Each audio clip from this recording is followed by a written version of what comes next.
Alright everyone, welcome to the long-awaited 2.4 update for my Savagenuke Mjolner Marauder build.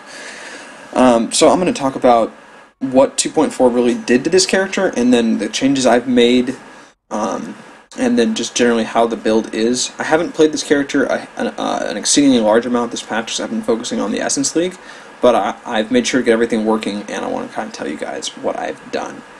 So the two biggest things that changed with this character, there were two things. One of them is in the passive tree, and one of them is on an item itself. So first of all, Mjolnir itself now always casts a socket lightning spell on hit. I had a Legacy Mjolnir that was the 50% chance, so I had to Divine Mine. It now can only cast one spell per trigger event, so you're not going to cast your discharge on your arc at the same time like you used to. And there's also a 1/10 of a second cooldown per individual unique spell in the Mjolnir. And the other big thing that changed for this build was that Unrelenting now is only a 25% chance that if you would gain any amount of endurance charges, you instead gain up to your maximum amount of endurance charges. So basically every time there's an endurance charge gain event, we have a 1 in 4 chance to get max endurance charges instead of guaranteed. So this was a damage nerf in the just because you're not always full endurance charges all the time anymore. And there's also just the way that the Mjolnir changed, so that you can't really trigger as fast anymore, potentially, and you can't trigger both your spells anymore. So what I have done to compensate, so there actually aren't really that many changes to this build in terms of the passive tree. Passive tree is pretty much the same except for this area right here. So what I've done is this used to go up and then down into the power charge, but I've actually dropped the power charge, and I'm now 3 power charges, 6 endurance charges. I did some testing and I found I didn't reach 4 power charges very often in combat, and so I just dropped the extra one. And what I grabbed instead is I grabbed these 2 spell damage. So I finished, I was pathing into this spell damage here. I grabbed this 16% node, I grabbed another life node over here, and then I grabbed these 2 nodes to pick up the 20 intelligence that I lost from dropping these pathing nodes that went through the spell damage. And then in my Mjolnir, so it used to be just discharge, arc, and then I believe it was Fire Pen. No, it was discharge, arc, Iron Will in the past on this character. And I have since switched to only discharge. I have a 21/20 now, so that's some pretty darn nice damage. It's discharge, Fire Pen, Iron Will. And Fire Pen, I use Fire Pen over other supports just because Fire Pen deals an immense amount of damage, namely because my damage is typically about it's 1/2 to 2/3 fire damage because I have a lot of endurance charges, a total of 6. I will also have a new pair of gloves here. They're just a little bit better, give me a little more life. And other than that, the build has not really changed whatsoever. We're still running our normal 5-link Molten Strike setup. I've messed with my jewels enough that I'll be able to replace this with a False Devotion that has a different corruption, potentially. So that's something that will be nice. But other than that, the build hasn't really changed. And yeah, in terms of the passive tree, what the passive tree does, we path Atom Marauder, making sure to take accuracy as well as attack speed. We path into Duelist for some life regeneration and Art of the Gladiator dexterity. Jewel Socket here, attack speed cluster, path through the life wheel, come up.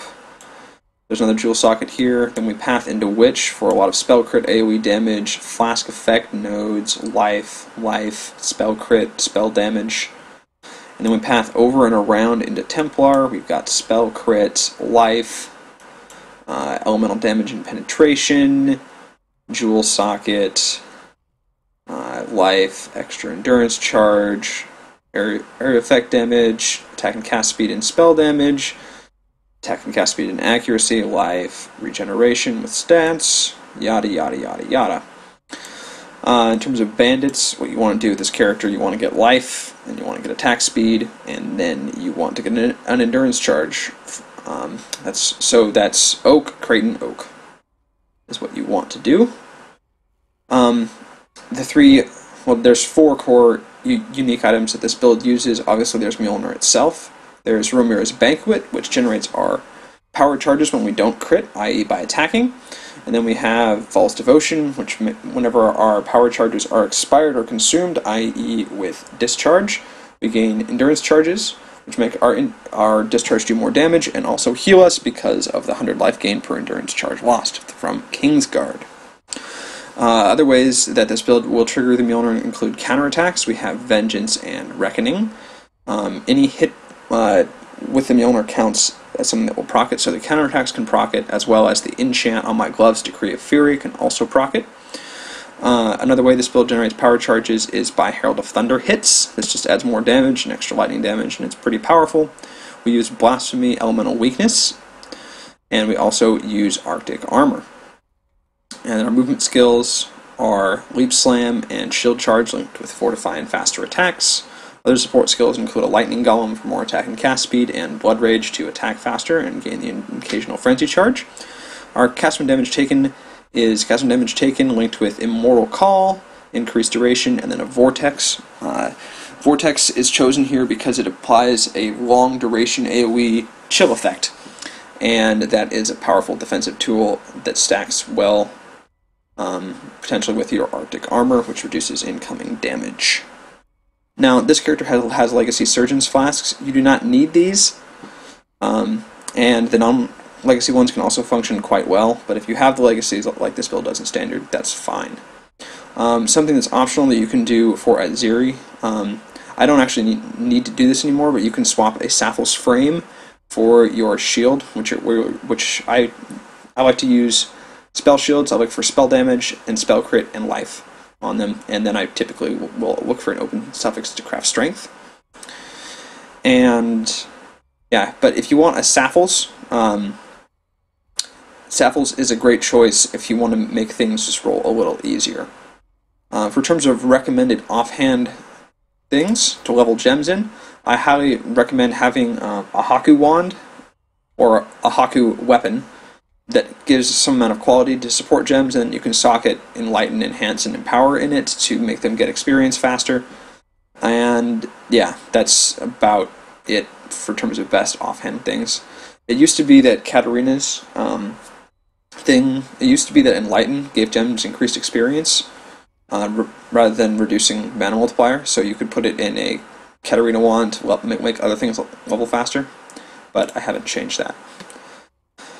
Yeah, so other than that, not really much changes to this build. Everything works quite well. My other character, I've been working on a Inquisitor variant of this build in the Essence League, and I've easily done through tier 15 maps with him. I haven't gotten any T16s to drop yet, and this character here is more powerful than him, and so I haven't gotten to run a lot of higher level content with this character in Standard because I've just been working on Essence, but this character is more than capable of doing everything up through tier 15s. I don't know about the tier 16 bosses yet because, again, I haven't had the chance to test. I'm pretty sure that this character with the Legacy Surgeon's Flask could have the ability to base tank certain ones, but again, we will see when the time comes. So, thanks for watching, and I hope you guys, if you want to check this build out, there's going to be a link to the forum below, and I'm going to be updating that guide tonight pretty much at the same time I'm uploading this video. So, thanks again, guys, and we'll see you later.